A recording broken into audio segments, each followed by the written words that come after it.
I'm here with James Blair, Deputy White House Chief of Staff, to tell us everything we need to know about the big, beautiful bill in under 60 seconds.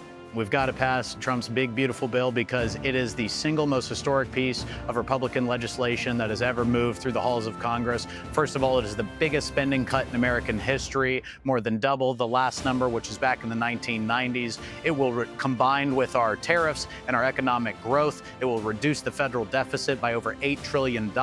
It fulfills all of President Trump's campaign promises, including no tax on tips, no tax on Social Security, no tax on overtime pay. It has all the money we need to secure our border and enforce mass deportations for the next 4 years. It rebuilds our military. It cuts off funding, to taxpayer funding to pay for transgender surgery for minors. And that's just the beginning, Sean. We've got a lot to talk about. All right, guys, good Friday to you. I'm excited. Got a lot on the agenda this weekend. I don't know about you guys. Hoping the weather doesn't look that great, that maybe I can get a bunch of stuff done. Who knows? But look, can't belabor this. I can't try to put this off as much as I want. It's like watching two family members fight, Elon and President Trump going at it. And look, I hope that this just gets resolved. Okay. President Trump's obviously the leader of the party and the movement, and we need to focus on getting this bill done and keeping the agenda moving forward. I appreciate everything Elon's done, like what he did for X, what he's doing in business. We forget sometimes, I know he's been vilified, but remember the rocket that he sent up to save the folks? Remember the Starlinks that he sent out when the natural disasters hit throughout the country? He's done some amazing work straight on the business side. And then he came into government, took a lot of arrows and gave us Doge. The ability to, for the first time, we always talk about this. We got to look into government. We got to do this. And I got to thank him. I mean, the guy did great stuff. And I know it's not as much. And I know that everyone didn't get everything they want in the bill. And I don't mean to sound like I'm an apologist for it, but at the end of the day, you got to get the best deal over the finish line. The tax cuts will expire. Okay. And the way that the wonky ways of Washington work is that that's what costs money, because they expired and the Congressional Budget Office said extending those permanently costs money. Like, it doesn't cost to let you keep your money. It does not. That's a myth. It's a lie that people in Washington like to tell you. They also like to tell you that Medicaid's being cut. That's just not true either. I showed you that. The charts are very clear. Medicaid rises significantly. I put it out on social media if you want to share it with friends. Take those charts that I put out on my Instagram and Twitter and share them and say, hey, show me the cut. Because it looks like this. It goes straight up year after year after year. Only in Washington do you call something a cut when you get less money than you expected. Still more, just less of it. But the bottom line is we need these guys on the same team. The more that we're fighting each other, it's not good. And I just think it's also personal. Like, I don't like it. And I don't like, let's just stay focused, get going. And I hope that we can patch everything up, move forward. I'm going to ask James Blair. He's the Deputy White House political Chief of Staff, what he thinks of it, how they're handling it. Because that's part of his job. You remember we had James on the show a ton during the campaign. Fantastic insight. And so now he's one of the Deputy Chiefs of Staff, along with Dan Scavino and Taylor Budowich and Stephen Miller, leading the effort over there. And he's fantastic. He oversees all the political stuff, all the legislative stuff. So we got a lot to break down with him in just a few minutes. And I'm excited about that. But look, this whole thing started in the Oval Office yesterday, or actually it started with Elon going out talking about the bill and then the president responding. I mean, we all saw this thing. It was really funny because Mike Johnson, he tried to call Elon Musk to kind of give him, hey, look, we're buddies. Let me tell you about the bill. Right? I think he wants to, and he had to admit that Elon wouldn't answer the phone. Take a look. Well, I'll tell you, I called Elon last night and he didn't answer, but I hope to talk to him today. I mean, it's not, it's very friendly and we've laughed about our differences on policy before. I'm not upset about this. And I just, I think he understands, and he's acknowledged to me before, that this is so serious that we can't fool around with it. I mean, the debt cliff is approaching very quickly, right? All the things that are in this bill are so important for the U.S. economy. It's going to be jet fuel for the U.S. economy. And so I hope he connects with them too, because somebody's got to just get these guys together and say, all right, we can have disagreements. This is the best deal we're going to get, but let's not go at each other. and that's the bottom line. And we've come way too far. Like the Senate's dealing with this bill. There isn't the time to like go in and be like, this is what I want. I wish there was more spending. I mean, I think I'm clear. You guys know that, but this is significant, and that can't be like overstated. It is a significant amount of savings because normally there's none. They just spend more. And so to actually move the ship in this direction and start getting back on a path to where we need to head is, I think, very significant. And I'll ask James Blair what they're doing to get that message out as well. But some other updates that I want to share with you before we get into it with James. Harvard, the president's been going hard at Harvard I mean, again, just remember, it's not just the wokeness, right? Their anti-Semitic culture that's permeated throughout Harvard. He's been very clear that he wants that to end and wants them to take stops on it. And then how many foreigners are coming in? I mean, there's a lot of big problems. And the issue is this isn't like Hillsdale College, where it's some private school that doesn't take federal money. Harvard is awash in billions of dollars in federal money. It's our tax dollars. So we have a right. The Biden administration was very clear. It put its thumb on the scale of all sorts of stuff. And the funny part is that was their agenda, right? They were like, you must be more woke. You must do this. All President Trump is saying is stop allowing anti-Semitism to spread throughout your campus. It's not even like trying to push a conservative agenda or say, hire more 5 professors that teach something or other. This is literally like, stop being a horrible person. Like, that's kind of what he's saying. Like, it's common sense. He shouldn't have to. But here's the thing that blows my mind. Harvard announced that their commencement speaker, her name is Lana Yurong Jiang. She worked for the Chinese Communist Party, and it has extensive ties to Beijing's military and intelligence network. The Daily Caller came out with this. What the heck are they doing?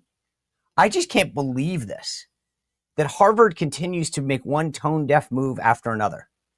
You say they're tone deaf. Well, you want to know who else is tone deaf? Hakeem Jeffries. Now, I did a video a couple weeks about the lackluster leadership in the Democratic Party. But Hakeem Jeffries, I cannot believe that he's putting his members in this position. He was asked about ICE agents. And, a lot of them wear masks. Now, we had Todd Lyons, the acting ICE director, the other day, who very forcefully in that press avail that he had said, you want to know why they wear masks? Because their families are being targeted. Their kids are being targeted. People are doxing them. And I care about them and their lives and their families, right? He was able to explain it really succinctly and impactfully as to why they do this. Okay?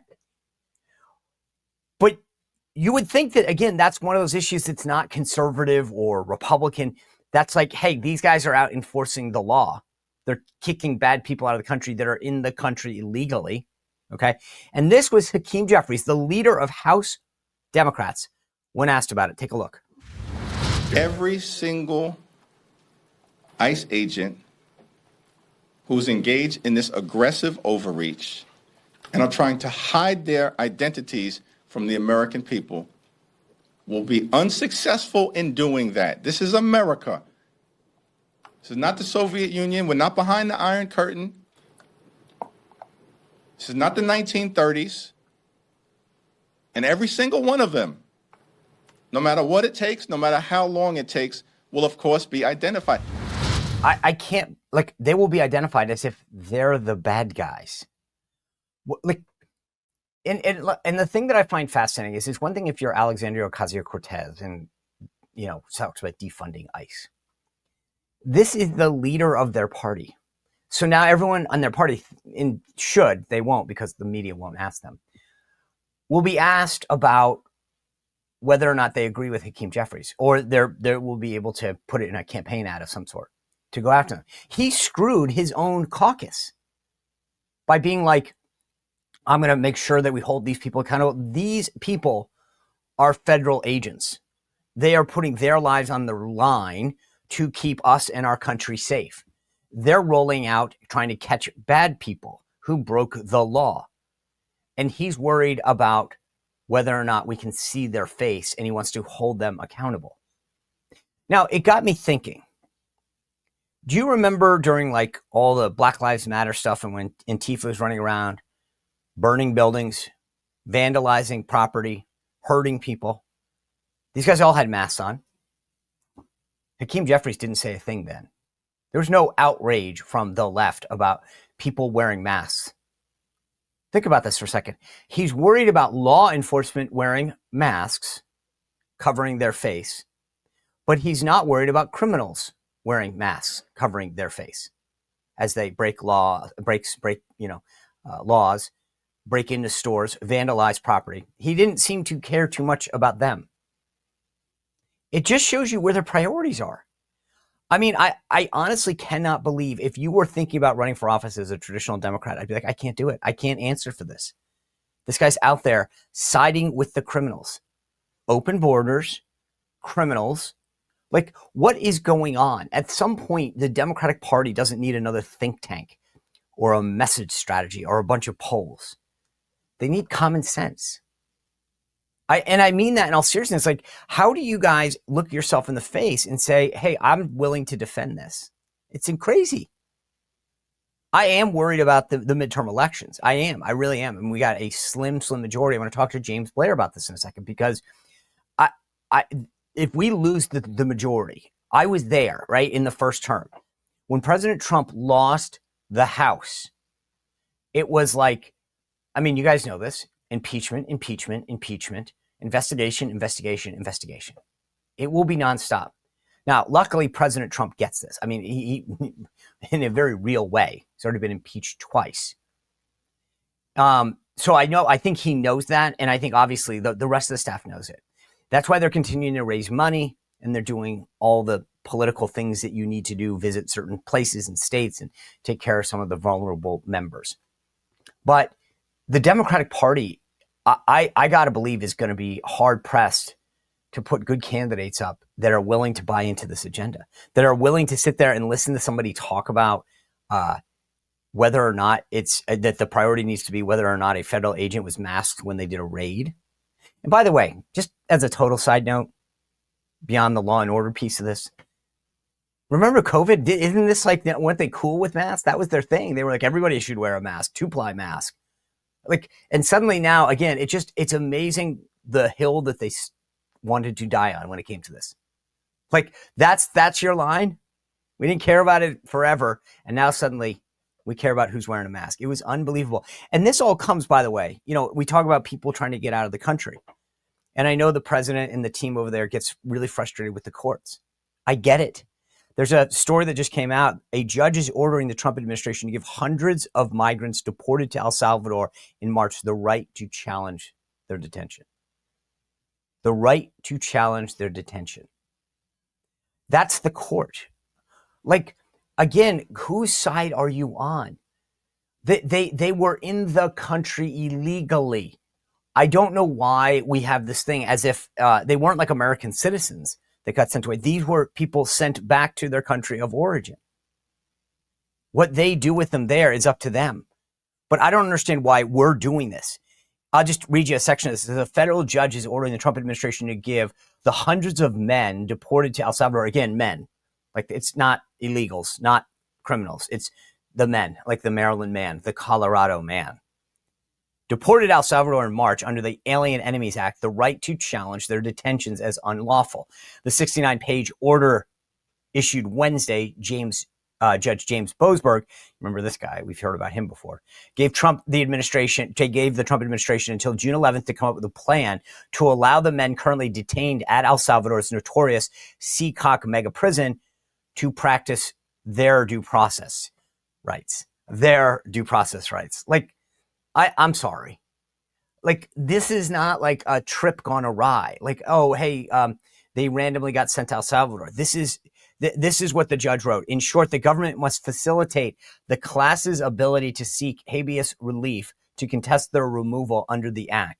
Exactly what such facilitation must entail will be determined in future proceedings. So that's interesting. I find that fascinating. That they're basically like worried about them and their rights. Remember, they're citizens of that country. They weren't sent to, some random country. They were sent back to where they came from. They came into our country illegally, and they're being sent back to where they came from. I don't even think we charged them for the flight. Unbelievable. By the way, I know that it's been a while since I brought this up, but there was actually an interesting story in the New York Times, which I know, but I'm going to explain because it wasn't a good story. And it wasn't the same thing. It was like the Marilyn Mann stuff. So the Smithsonian, the president fired the president of the Smithsonian, okay, the museum director. And there's a bunch of silence and people are like, I can't believe this. Like, and the New York Times writes this entire story about how they're basically not saying anything. These people are like, wow, we got fired and we don't know what to do. And I tweeted back and I said, at some point, New York Times media personalities should read Spicer v. Biden, and then I tagged America First Legal. I can't believe that this is the case. That these guys, after all of this stuff, like again, why, Biden fired everyone. I've told you about my case in the past. I went and sued, and they went to court up to the appeals process and argued in the affirmative that they had the right to do it. And now that Trump's doing it, everyone's like, I can't believe he's firing everyone. I don't mean to sound like a sixth grader, but he started it. That was why America First Legal filed this case. And every time he fires another group or board, the New York Times and the Washington Post reflexively say, I don't know where he can do this from. And it's like, dude, you do know, actually. You just don't want to admit it because, again, it doesn't make Biden look good because he's the one who started it. It came from him. And that's the thing that I just because I wanted to get this off my chest. But I'm sorry. These guys started it. This is, and now they keep getting fired and scratching their head. Like, how did this happen? Well, because you guys fired the boards of all the service academies for the first time in history. That's how it started. And because of America First Legal and me as the plaintiff, and Russ Vogt also as a plaintiff, we fought back. And now President Trump can do it. And they're all upset about it. I can't believe this. All right. I want to get to a couple more things. But there was something, normally I've had like a rule about like politicians' kids. And I normally say, hey, they're off limits, especially if they're minors, right? But Michelle Obama put out a statement about her daughter, Malia. And so I feel like it's fair game for me to discuss because she put it out there. Now, Michelle Obama said that she and her husband respect their daughter, Malia, dropping her last name, Obama, in professional projects and praised how her kids want to grow on their own. So let me get this straight. Malia is just going to go by Malia, and that's not going to make people scratch their head. I mean, like, what does she think she is, Madonna? I'm sorry. Like, this is crazy. She respects her for dropping her last name. And by the way, and again, just it would be one thing if she was changing it. She's just dropping it. Do you really think if you walked in somewhere and you go, hi, I'm Malia, that you go, you Malia who? You're not Prince. I just, and again, they're acting like this is such a nice thing. The Obamas respect their daughter's decision. Like, I'm sorry, because it doesn't pass the smell test. It's not that she's saying, I don't want to be Obama anymore. I'm going to go by Smith so that no one knows that I'm an Obama, which again, I'm sorry. Like, you don't think that people are still going to know who you are? I mean, come on. You have a social media presence. I mean, this is silly, but I couldn't believe that ABC actually wrote a whole story about this. It was kind of insane to me. All right. James Blair, White House Deputy Chief of Staff, coming right up. A couple housekeeping issues for you kids at home as we head into the weekend. I've been doing these weekend rants where we pick out a subject and I tee off on it and kind of go into depth on something that we didn't cover on the show. And I've loved doing it because it's fun and had some great response from you guys. Well, we've got one coming out this weekend on the green new scam. I want to play 30 seconds for you to give you a preview. It'll hit tomorrow. So if you are subscribed to the YouTube channel and you hit the notifications, you'll get it. But I'm telling you, check this out. These propellers are massive. They're made of fiberglass. So when they break off and fall into the water, they wash up on beaches. And they're actually a danger, not just to marine life, but to us. So these aren't good for the environment. It's not clean energy. They're actually more than even just a nuisance. They're bad. They're very bad. And yet no one from the left wants to talk about the consequences of this because, again, it would rob them of their talking point that they're supporting clean energy. The full video drops tomorrow.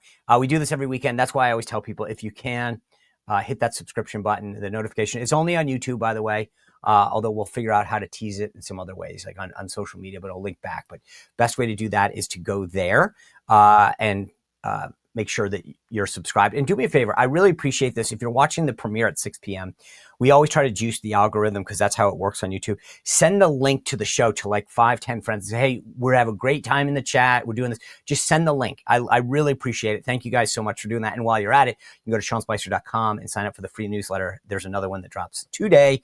Again, a lot of content for your weekend. Anyway, before I get to James, I want to give you a quick preview of next week. Penny Nance from the Independent Women's Forum joins us Monday. Newt Gingrich is joining us next week. Cheryl Atkinson is joining us next week. Linda McMahon is joining us next week. And the panel, by the way, Batya Ungar-Sargon, Caroline Downey, Tony Katz on Thursday. Oh, love my Thursdays. So I say all that just to make sure that you guys know we have a huge week ahead. And coming up, Victor Davis Hanson. I mean, this is just, I'm so excited about the conversations that we're going to have in the next couple of weeks. Again, thank you for spreading the word on the show. I really appreciate it. All right. Speaking of good guys and good guests and good friends, you know my friend Leo Grillo from Delta Rescue. And these guys are awesome. They've been with us since the beginning of the show. And I've gotten to know Leo well. I text him. He texts me. And we talk about issues outside because he's an active guy. But I am so in awe of what he did. So this guy rescues a dog, a Doberman. He named the dog Delta, which stands for Dedication, Everlasting Love to Animals. And then I don't know if it was like an epiphany moment. Basically, it was like, I can do more. And he has created Delta Rescue. And if you go to deltarescue.org and you haven't yet, trust me when I tell you, it's like moving. I love looking at the videos because what he's built from scratch is the world's largest no-kill sanctuary. And I think I've relayed this story to you guys before, but the first time that I mentioned something to Leo, we were talking offline. He said, it's not a shelter, Sean, because I was talking about how I've rescued 3 dogs, and this is I love the mission and what they're doing, and I'd watch the videos at deltarescue.org. Anyway, he takes in anything, dogs, cats, horses, you name it. If they're abused, malnutrition, they need veterinary care, whatever it is. He's like, and I just am in awe of what he's built. So do me a favor, go to deltarescue.org, check out the videos. And then it relies entirely on donations for people like you. I have made a personal donation to Delta Rescue because I'm so moved by what Leo does, and I want to make sure it continues. So I've done that. Then I'm going to ask you for one more thing. Hit the estate planning tab. It's at the top. Pull it down. Now, if you've got an old 401k or a stock or whatever, if you talk to your tax professional, they may tell you that there's a way that you can actually transfer it for it now and get the tax benefit. Again, that's not my wheelhouse, but I want to make sure that Delta Rescue stays an enduring mission for generations to come. And that's how it's going to happen, is that bigger gifts like 401ks, old stocks, things like that, property that you can transfer to deltarescue.org to help do it. So please go to deltarescue.org tonight, over the weekend, and help Leo Grillo continue this amazing mission. All right, without further ado, I want to bring in the assistant to the President of the United States and the Deputy White House Chief of Staff, our old friend from the campaign trail, Mr. James Blair. James Blair, good to see you again inside the White House. I think the last time we talked on the show, you were out on the campaign trail. Probably equally as busy, but a little bit better surroundings. It was definitely a fast pace then. The only thing that's really changed is the plane. We had a great plane then, but we've got a cool plane now, Air Force One. That's right. No, we're having a great time. It's good to be back with you. All of our hard work paid off, and the president's leadership and vision for the country paid off. And I'm just so honored, and it's fantastic. Yeah. All right. I'm going to ask what everyone wants to know. Like, what's going on with Elon? I don't know. Look, I mean, I think obviously he's got some disagreements with some of the stuff we're doing. I think there's a lot of misunderstanding, to be frank. So maybe I'll just speak to that. So with the big bill, a lot of what's been out there, a lot of what people are reacting to is the Congressional Budget Office scoring of the bill. So what is the Congressional Budget Office? It is, supposedly the nonpartisan sort of research arm of Congress that says how much legislation is going to move debt and deficit over a period of time. Okay. Well, first, the Congressional Budget Office has a history of being very, very wrong. Republicans Right, you know that, right? Back in 2017, when the president passed the largest tax cut in history, the Tax Cut and Jobs Act, which we're extending now, they said growth was going to be a certain amount. The CBO did, and growth was more than 2x that. That's important because the higher growth means more revenue to the federal treasury, which means less deficit, lower debt, right? So we've seen this history. Also, for the Congressional Budget Office, I'll just say, nobody there has contributed to a Republican presidential campaign since the year 2000, but they've contributed to the Democrats. Employees have contributed to the Democrat presidential campaign every single time. So that should tell you something. That same office, they said that the Inflation Reduction Act was going to reduce the deficit when Joe Biden was passing that by $50 billion. Of course, a year later, they said, yeah, okay, maybe we weren't being so honest. It's actually going to blow up the deficit, $300 billion. Okay, so why does all that matter? The CBO says that the bill increases the deficit a little bit over the next 10 years. But they also said just yesterday, Sean, on the side, that the Trump tariffs will decrease the federal deficit $2.8 trillion, okay? But that $2.8 trillion deficit increase that comes from tariffs doesn't factor into their score of the bill. So they say it's true, it exists, but they sort of pretend like it's not the same bank account, not the same balance sheet, because that's just the way the rules work. It makes no sense. What matters is our projections. So when we take that tariff revenue that they agreed to, and when we take the higher growth numbers that we know we're going to see, that have been proven in the past, and we put all that on top of the bill, what we actually get is a bill in the House version that reduces the federal deficit by $8.6 trillion over the next 10 years. Okay, this is what the Council of Economic Advisors has put out. This is using the CBO's own methodology on these things. And I think we're going to have a report out in a day or two that sort of puts all this together. So there's a lot of misinformation, Sean, going on, because you're really just looking at one analysis that is both tortured and historically very wrong. Wrong against Democrats in a way that harms, or wrong against Republicans in a way that harms Republican policy, and wrong against Democrats in a way that helps Democrat policy. Okay, this is proven. So that's it. I think we can clear up these misunderstandings. I think we can clear up these facts. And we've already seen, Sean, that what they're saying about the president's economic policies are wrong. Just 2 days ago, the Atlanta Fed put out a new Q2 estimate that GDP was going to grow by 4.6%. That's a revision from them previously saying that the economy was actually going to contract in the second quarter, right? So the jobs are back that they said weren't coming back. They've said inflation's going to come in hot. Nope, inflation's coming in below the estimate every single month of the Trump presidency. Even the CBO, which again is, kind of left-leaning, says, you know what, these tariff policies are real and they are going to reduce the deficit by at least $2.8 trillion. We, of course, think it'll be much more. So there's a lot more to discuss here, Sean, but that's what it really comes down to. I think there's some misunderstandings that can be cleared up, and that's what's important as we talk about the bill. All right, I don't want to belabor this, but I felt like it got really personal. And that's different than disagreeing about policy. Yeah, look, I can't certainly speak to what Elon's reasons for saying what he said is.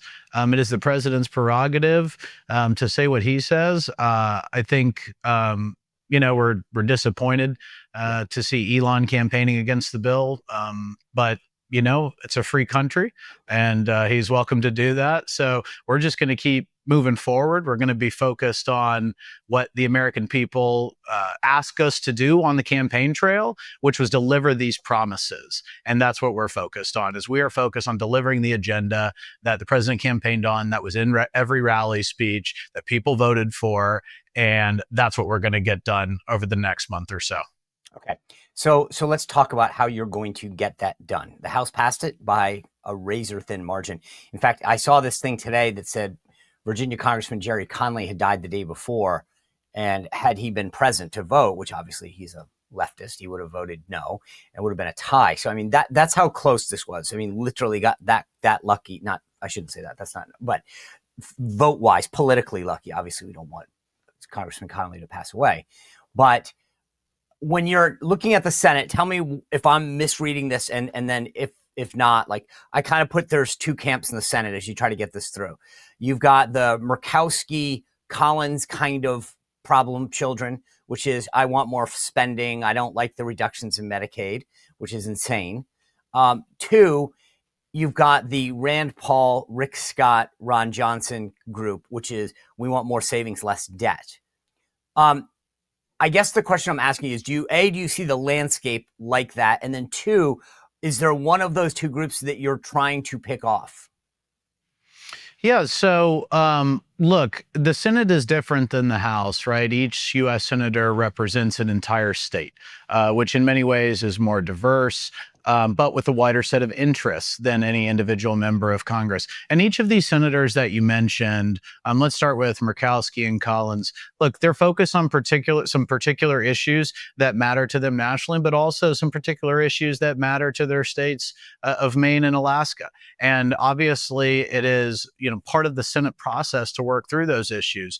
And we hope to have their buy-in. I think that we can hopefully earn their buy-in.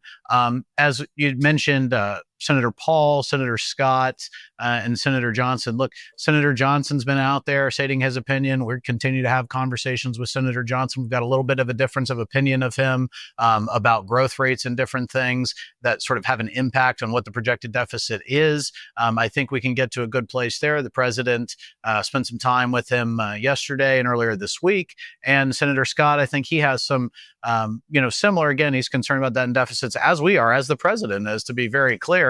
I think that we can get to a good place for the most part. Now, look, I don't think Senator Paul's going to vote for it. I think he's advocating for something entirely different, which is just frankly not realistic. It's not in the realm of reality. It's something that, sounds really good, but it's just not reflective of what it takes to govern. And you mentioned a small majority. Well, it is a small majority, Sean, you're right.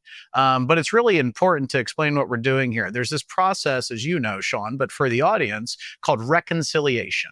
And reconciliation is a process that allows you to pass a product with only 51 votes in the Senate. Well, we have 53 Republican senators, plus, of course, Vice President is able to break a tie. So effectively 54 Republican votes, okay?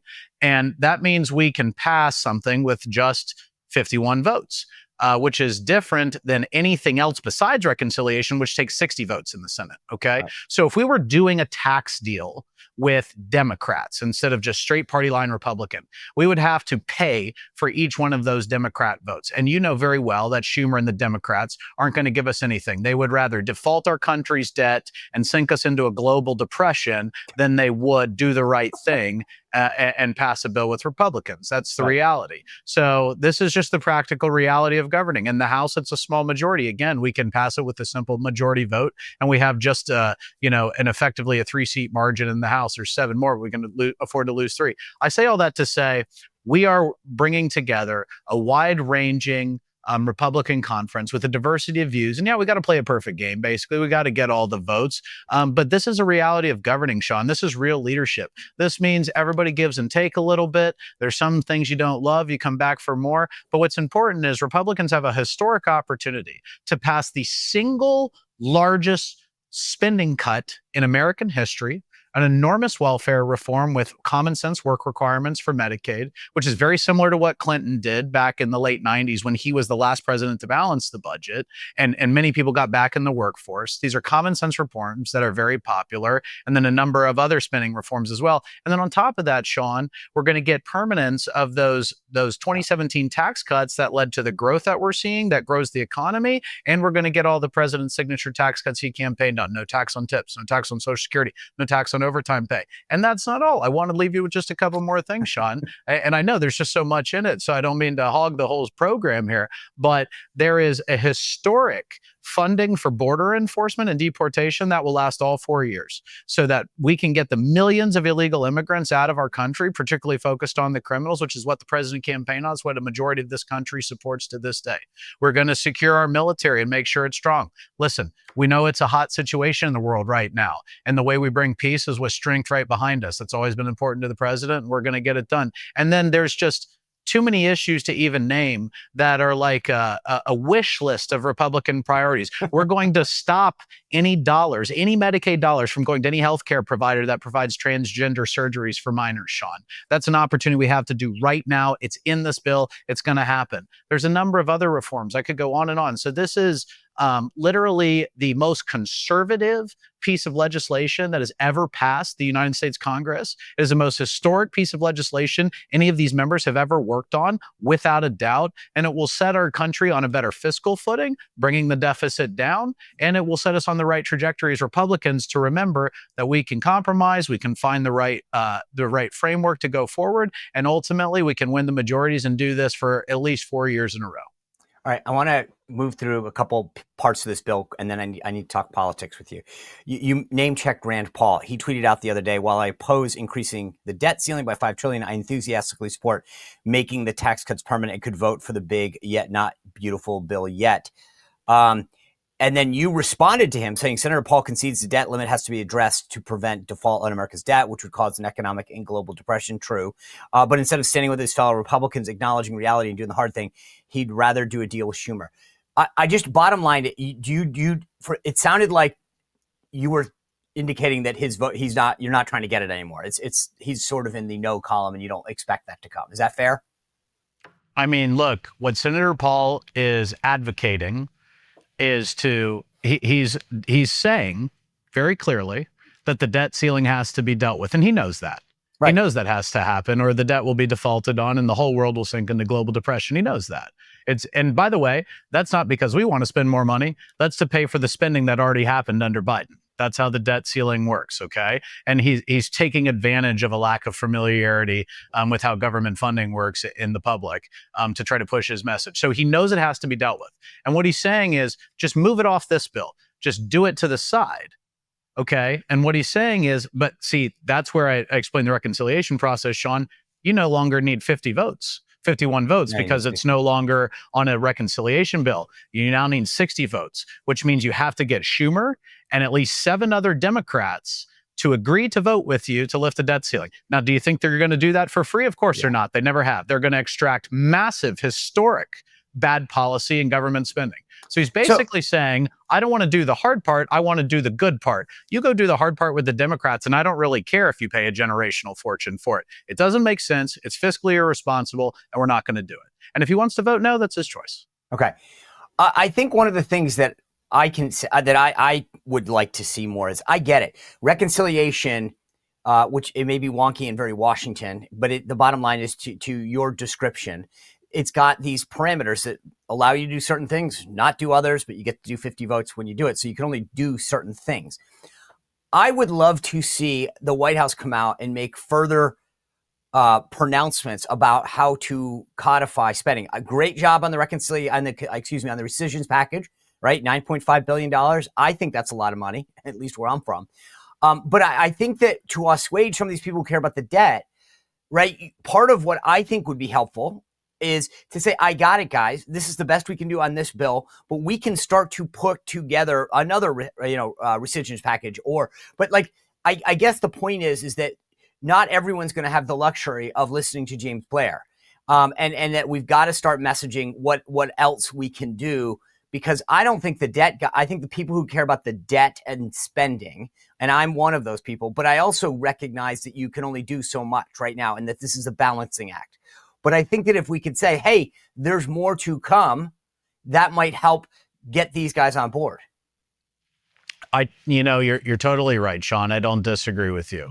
And I don't want to be too in the weeds, but it's long form, so I try to explain a little bit, right? And you're 100% right. But what's important is what they're saying about the debt and deficit as a result of this bill is not true. Okay. We have projections that show very clearly that the deficit will be reduced by $8.6 trillion over the next 10 years for 3 reasons.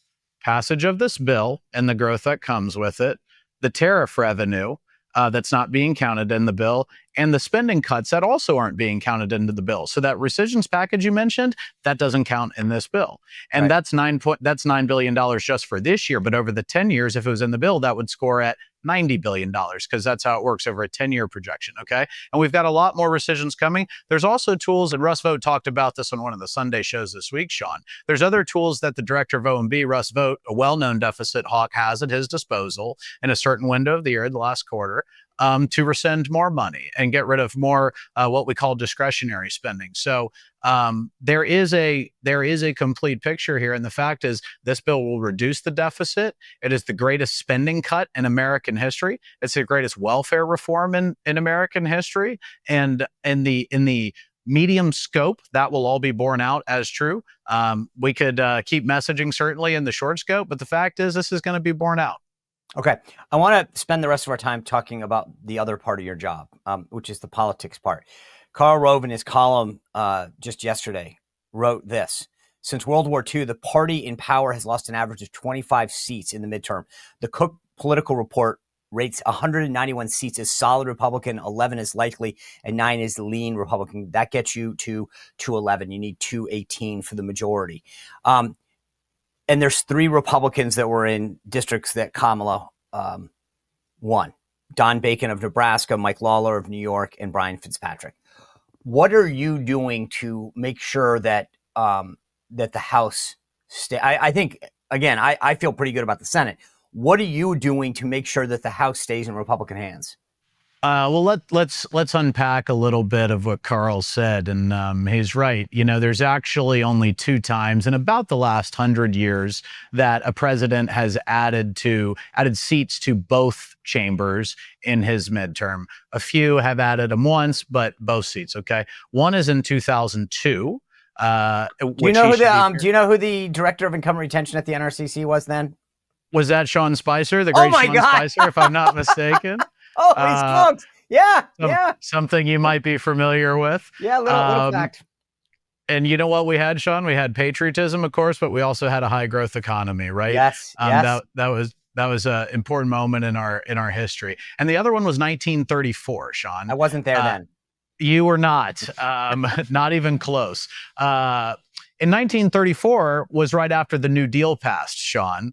And I would argue that out of the New Deal came a political coalition that has lasted really until now, until Donald Trump broke it.